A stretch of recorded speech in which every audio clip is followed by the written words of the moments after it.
السلام علیکم دوستوں، جیسا کہ آپ جانتے ہیں کہ ہم جاسوسی ادب کے شاہکار مصنف مظہر کلیم ایم اے کے ناول شی ڈاگ کا مطالعہ کر رہے ہیں، تو آئیے چلتے اس ناول کی ایپیسوڈ 14 کی طرف۔ مادام آپ وہاں سے بڑی جلدی میں نکلی ہیں، میں چاہتا تھا کہ سمارت کی تباہی کو مکمل طور پر دیکھ لیتا۔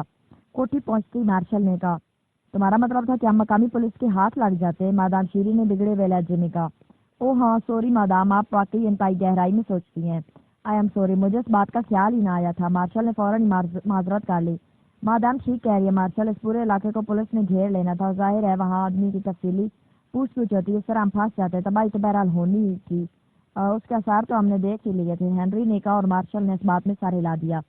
مادام اگر آپ اجازت دیں تو میں سیکشن چیف کو اس کی رپورٹ دے دوں؟ مارشل نے چند لمحے خاموش رہنے کے بعد کہا۔ ہاں ضرور دے دو، مادام شیری نے کہا۔ تو مارشل اٹھا اور اس نے بیگ میں سے باکس باہر نکالا اور اس کا بٹن آن کر دیا۔ باکس پر موجود ایک بلب تیزی سے جلنے بجھنے لگا، اور چند لمحوں بعد ایک دھماکے سے وہ بلب مسلسل جلنے لگا۔ مارشل بول رہا ہوں چیف، مارشل نے بلب کے مسلسل جلتے ہی مدبانہ لہجے میں کہا۔ یس، کیا رپورٹ ہے؟ دوسری طرف سے سیکشن چیف کی آواز سنائی دی۔ پاکستان سیکرٹ سروس کا ہیڈ کوارٹر تباہ کر دیا گیا ہے چیف، مارشل نے مسرت بھرے لہجے میں کہا۔ اوہ کیسے؟ تفصیلی رپورٹ تو دوسری طرف سے چونک کر پوچھا گیا۔ مارشل نے شروع سے لے کر آخر تک پوری تفصیل بتا دی۔ اب تم کہاں موجود ہو؟ دوسری طرف سے پوچھا گیا۔ اسی رہائش گاہ پر جس کا بندوبست آپ نے کیا تھا، مارشل نے حیرت بھرے لہجے میں کہا، اور اس کے لہجے میں اس لیے حیرت چلتی تھی کہ اسے چیف کے سوال کی سمجھ ہی نہ آئی تھی۔ اس رہائش گاہ سے خفیہ راستہ جاتا ہے، کیا تمہیں اس بارے میں معلوم ہے؟ چیف نے کہا۔ یس چیف، یہاں اس بارے میں ایک کاغذ موجود تھا جس پر ساری تفصیل لکھی ہوئی تھی۔ یہ راستہ یہاں سے دو کوٹھیاں چھوڑ کر تیسری کوٹھی تک جا کر وہ کوٹھی بھی ہمارے لیے بک کرائی گئی ہے، مارشل نے کہا۔ تو تم دوسری سمت اس متبادل کوٹھی میں پہنچ جاؤ، اور تمہارے پاس سیوا مشین موجود ہے، اسے یہاں کسی جگہ نصب کر دو، اس طرح تم وہاں بیٹھ کر اس کوٹھی میں اور اس گیٹ کی چیکنگ کر سکتے ہو۔ فوری طور پر یہ رہائش گاہ چھوڑ کر وہاں شفٹ ہو جاؤ، چیف نے کہا۔ چیف، میں مادام شیری بول رہی ہوں، ہدایات آپ نے کیوں دی ہیں؟ کیا یہاں کوئی خطرہ ہے؟ مادام شیری نے ہاتھ بڑھا کر اس کو بولنے سے منع کرتے ہوئے خود بات کرتے ہوئے کہا۔ ہاں، تم اس پاکستان سیکرٹ سروس کے بارے میں نہیں جانتی جتنا میں جانتا ہوں۔ اس سمارت کی تباہی کے بعد پوری سیکرٹ سروس تم لوگوں کی تلاشی میں نکل کھڑی ہوگی، اور یہ رہائش گاہ وہ کسی بھی وقت ٹریس کر سکتے ہیں۔ جس کار میں تم نے واردات کیا اسے بھی اس کوٹھی میں چھوڑ دو، اور وہاں جا کر نئی کار لے لینا۔ مجھے یقین ہے کہ جلد یا بدیر سیکرٹ سروس اس کوٹھی تک پہنچ جائے گی، اور ان کا طریقہ کار یہی ہے کہ پہلے کوٹھی کے اندر بے ہوش کر دینے والی گیس فائر کریں گے، پھر اندر آئیں گے، اس طرح دوہرا فائدہ ہو جائے گا۔ تم بھی ان کے ہاتھوں بچ جاؤ گے، اور وہ لوگ بھی تمہارے قابو میں آ جائیں گے، کیونکہ وہ لوگ اندر داخل ہوں گے، تم نے باہر سے پھر گیس فائر کر دینی ہے، اور پھر اندر جا کر انہیں ہلاک کر دینا ہے۔ اور سنو، اس بات کے چکر میں مت رہنا کہ آنے والا ایک آدمی ہے، یہ دو، جو بھی اندر آئے اسے ہلاک کر دو، جو باہر نظر آئے اسے بھی ہلاک کر دو۔ ان کے خاتمے کے بعد لازماً اور ایجنٹ وہاں پہنچیں گے، اور اس انداز میں اگر تم نے کام کیا تو تم سب کا آسانی سے خاتمہ کر لینے میں کامیاب رہو گے، اس طرح تم انہیں تلاش کرنے کی بھی ضرورت نہ رہے گی، چیف نے کہا۔ اوہ ٹھیک ہے چیف، آپ نے واقعی کمال ذہانت سے کام لیا، یہ واقعی ان کے لیے انتہائی خوبصورت ٹریپ ثابت ہوگا، مادام شیری نے انتہائی مسرت بھرے لہجے میں کہا۔ تم فوری طور پر اس تجویز پر عمل کرو، جس قدر دیر کرو گی اتنا ہی نقصان ہوگا، جلدی کرو کیونکہ یہ لوگ انتہائی تیزی سے کام کرتے ہیں، اوور اینڈ آل۔ دوسری طرف سے چیف نے کہا، اور اس کے ساتھ ہی رابطہ ختم ہو گیا۔ تو مارشل نے باکس کا بٹن آف کر دیا، اور اس کے ساتھ ہی وہ سب اٹھ کھڑے ہوئے۔ پھر تھوڑی دیر بعد وہ سب اپنے پورے سامان سمیت متبادل کوٹھی میں شفٹ ہو چکے تھے۔ خفیہ راستہ بند کر دیا گیا تھا، لیکن یہاں آنے سے پہلے مارشل نے ایک چھوٹا سا باکس بڑے کمرے کے کونے میں نصب کر دیا تھا۔ 3-1 مشین تھی، اور یہ ایسی مشین تھی کہ جب تک خصوصی طور پر اسے دبایا نہ جاتا یہ چلتی نہ تھی۔ اب وہ اس متبادل کوٹھی کے ایک کمرے میں ایک چھوٹی سی مشین کو سامنے رکھے بیٹھے ہوئے تھے۔ مشین میں سے روشنی نکل کر سامنے دیوار پر پڑ رہی تھی۔ یہاں ایک کافی بڑی سکرین روشن ہو گئی تھی۔ اس سکرین کے سینٹر میں جس پہلے والی کوٹھی کے اس کمرے کا منظر نظر آ رہا تھا جہاں وہ مشین نصب تھی، اس کی گرد سکرین 4 حصوں میں تقسیم تھی، جس میں ہر ایک حصے میں کوٹھی کے چاروں طرف کا بیرونی منظر نظر آ رہا تھا، اور ان سب کی نظریں سکرین کے اس حصے پر جمی ہوئی تھی جس کے فرنٹ کا منظر نظر آ رہا تھا۔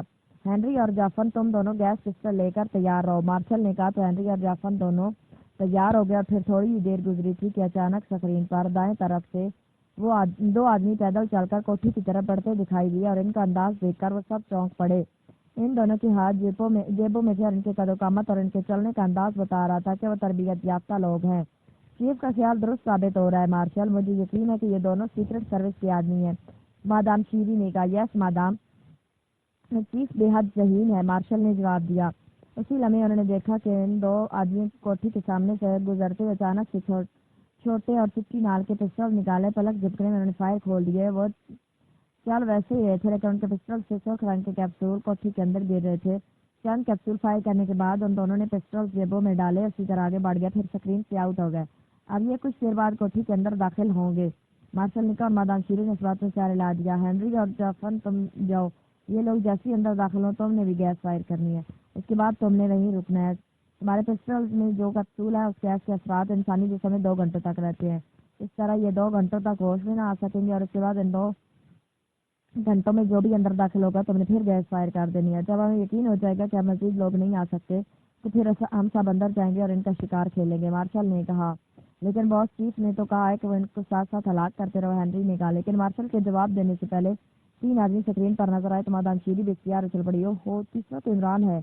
اوہو ویری گڈ، تو یہ بھی قابو میں آ گیا۔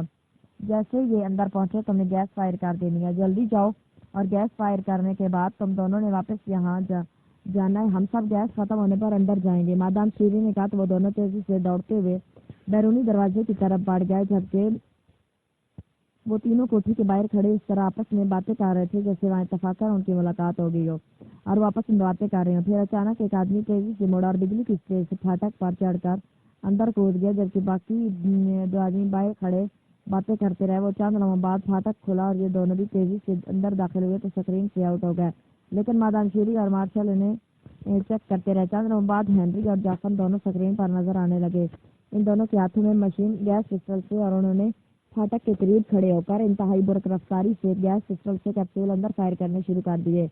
پھر وہ تیز سے آگے بڑھ گیا۔ ویری گڈ، اب یہ عمران اور اس کے ساتھی بے ہوش ہو چکے ہوں گے، مادام شیری نے انتہائی مسرت بھرے لہجے میں کہا۔ 5 منٹ بعد ہم جائیں گے اور ان تینوں کا خاتمہ کر دیں گے، مارشل نے کہا۔ او نہیں، میں اس عمران کو پہلے سے ہوش میں لانا چاہتی ہوں، مادام شیری نے کہا۔ سوری مادام، ایسا ممکن نہیں ہے، چیف نے حکم دیا ہے کہ انہیں فوری طور پر لاک کرنا ہے تو پھر حکم کی تعمیل ہوگی، مارشل نے کہا۔ شٹ اپ، جیسے میں کہہ رہی ہوں ویسا ہوگا، سمجھے؟ میں انہیں بتانا چاہتی ہوں کہ ان کی موت کس کے ہاتھوں سے آ رہی ہے، مادام شیری نے غصیلے لہجے میں کہا۔ اوہ مادام، جیسے آپ کے، مارشل نے کہا، اور مادام شیری نے اس بات میں سر ہلا دیا۔ عمران نعمانی کے ساتھ کوٹھی کے قریب پہنچا، چوہان پھاٹک پر چڑھ کر اندر اتر گیا۔ چند لمحوں بعد چھوٹا پھاٹک کھلا، عمران اور نعمانی تیزی سے اندر داخل ہو گئے۔ عمران صاحب، کوٹھی خالی ہے، چوہان نے پھاٹک کو بند کرتے ہوئے کہا، لیکن اس نے کنڈا نہ لگایا تھا۔ کیا مطلب؟ کیا تم نے چند لمحوں میں ساری کوٹھی بھی گھوم لی ہے؟ یہ تمہاری آنکھوں میں کوئی خفیہ لینس لگے ہوئے ہیں جن کی وجہ سے تم نے ساری کوٹھی چیک کر لی؟ عمران نے کہا تو چوہان اور وہ دونوں چونک پڑے۔ مجھے یہی احساس ہو رہا ہے، چوہان نے کہا۔ ظاہر ہے اندر موجود افراد بے ہوش ہوں گے، اس لیے یہ احساس ہو رہا ہے، عمران نے مسکراتے ہوئے جواب دیا۔ ہو سکتا ہے ایسا ہی ہو، چوہان نے کہا۔ وہ تینوں کوٹھی کے اندر داخل ہوئے۔ پورچ میں ایک کار موجود تھی، عمران نے کہا دیکھ لیا تھا کہ یہ وہی کار تھی جس میں مادام شیری اور اس کے ساتھیوں نے دانش منزل میں واردات کی تھی، اس لیے عمران مطمئن تھا کہ یہ سب اندر بے ہوش پڑے ہوں گے۔ لیکن وہی پورچ تک پہنچے تھے کہ اچانک انہیں اپنے عقب میں چٹک چٹک کی مخصوص آوازیں سنائی دی اور وہ تیز سے مڑے تو انہوں نے اپنے اوپر سرخ رنگ کے کیپسول گرتے دیکھے۔ سانس روکو، عمران نے تیز لہجے میں کہا، ساتھ ہی اس نے اپنا سانس روک لیا۔ سانس روکنے کے باوجود اسے یوں احساس ہوا جیسے اس کا ذہن کسی لٹو کی طرح گھومنے لگ گیا ہے۔ اس نے اپنے ذہن کو کنٹرول کرنے کی کوشش کی لیکن بے سود، اس کے ذہن پر سیاہ بادل سے پھیلتے چلے گئے اور آخری احساس یہ یہی تھا کہ وہ لڑکھڑا کر نیچے گر رہا ہے۔ پھر جس طرح تاریک بادلوں میں بجلی چمکتی، اس طرح اس کے ذہن میں بھی روشنی کی چمک نمودار ہو۔ پھر یہ روشنی تیزی سے پھیلتی چلی گئی، اس نے بھی اختیار رکھنے کی کوشش کی لیکن دوسرے لمحے اسے احساس ہو گیا کہ وہ کرسی پر بیٹھا ہوا ہے اور اس کا جسم رسیوں سے بندھا ہوا ہے۔ اس نے ادھر ادھر نظریں گھمائی، ساتھ ہی کرسی پر نعمانی اور چوہان بھی تھے، ان کرسی پر رسیوں سے جکڑے ہوئے موجود تھے۔ ایک آدمی آخر میں بیٹھے ہوئے چوہان کی ناک سے ایک بوتل لگائے ہوئے تھا، پھر اس آدمی نے بوتل ہٹا دی اور ڈھکن بند کر کے اسے جیب میں ڈال لیا۔ پھر وہ مڑ کر اس بڑے سے کمرے کے اندرونی طرف بڑھ گیا۔ کمرہ تہہ خانے کے انداز میں بنا ہوا تھا، اس آدمی کی جاتی چوہان کے ساتھ بیٹھا ہوا نعمانی۔ پھر چند لمحوں بعد چوہان بھی ہوش میں آ گیا۔ یہ کیا ہوا عمران صاحب؟ کیا انہیں پہلے یہ ہماری آمد کی خبر تھی؟ نعمانی نے حیرت بھرے لہجے میں کہا۔ ہاں لگتا تو ایسے ہی، عمران نے کہا۔ گو وہ باتیں کر رہا تھا لیکن اس نے دانتوں میں موجود بلیڈ بری تیز رفتاری سے رسی کاٹنے میں مصروف تھے۔ پھر جیسے ہی اس کی رسیاں کٹی، اسی لمحے دروازہ کھولا۔ مادام شیری اس کے ساتھ 3 آدمی اندر داخل ہوئے، تینوں میں سے ایک وہ تھا جس نے انہیں حد ہوش دلایا تھا۔ تم نے دیکھا عمران کہ ہم نے تمہیں کس طرح ٹریپ کر لیا اور اب تم یہاں بیٹھی ہو؟ مادام شیری نے اندر داخل ہوتے ہی فاخرانہ لہجے میں عمران سے مخاطب ہو کر کہا، اور مادام شیری ان سب کے سامنے پڑی ہوئی کرسی پر بیٹھ گئے اور اس کے ساتھی کھڑے ہو گئے تھے۔ تمہیں ہماری آمد کا پہلے سے کیسے علم ہو گیا تھا؟ عمران نے حیرت بھرے لہجے میں کہا۔ یہ ذہانت ہمارے سیکشن چیف کیا، اسے معلوم تھا کہ جیسے پاکیشیا سیکرٹ سروس کا ہیڈ کوارٹر تباہ ہوگا، پاکیشیا سیکرٹ سروس پاگل کتوں کی طرح ہمارے تعاقب میں نکل کھڑی ہوگی۔ اس لیے اس نے فوری متبادل کوٹھی میں جانے اور تمہیں نگرانی کرنے کا کہا، اور دیکھ فون کے مطابق تم اس وقت یہاں بے بس بندے ہوئے بیٹھے ہو، اور تمہارے دونوں ساتھی یقینی پاکیشیا سیکرٹ سروس کے آدمی ہیں۔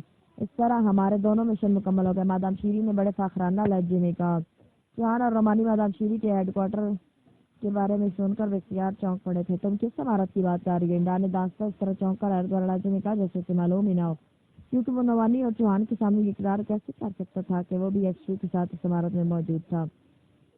وہ عمارت جس میں تم اور تمہارا استاد رہتا ہے، جہاں سے میں فرار ہونے میں کامیاب ہو گئی۔ مادام شیری نے منہ بناتے ہوئے کہا، اوہ، تو تم زیرو ہاؤس کی بات کر رہی ہو، اور بقول تمہارے تم نے اسے تباہ کر دیا؟ ایسا تو ممکن ہی نہیں ہے، عمران نے منہ بناتے ہوئے کہا، کیونکہ دارالحکومت میں زیرو ہاؤس نام کی ایسی عمارت واقعی موجود تھی جسے خاص موقع پر استعمال کیا جاتا تھا، اس لیے عمران نے زیرو ہاؤس کا نام لیا تھا تاکہ نوانی اور چوہان دونوں مطمئن ہو جائیں۔ تم اسے جو مرضی آئے نام دے، بہرحال وہ پاکیشیا سیکرٹ سروس کا ہیڈ کوارٹر اور مکمل طور پر تباہ ہو چکا ہے، مادام شیری نے جواب دیتے ہوئے کہا تو عمران بے اختیار ہنس پڑا۔ سیکرٹ سروس کے ہیڈ کوارٹر کو تباہ کر دیا گیا ہے؟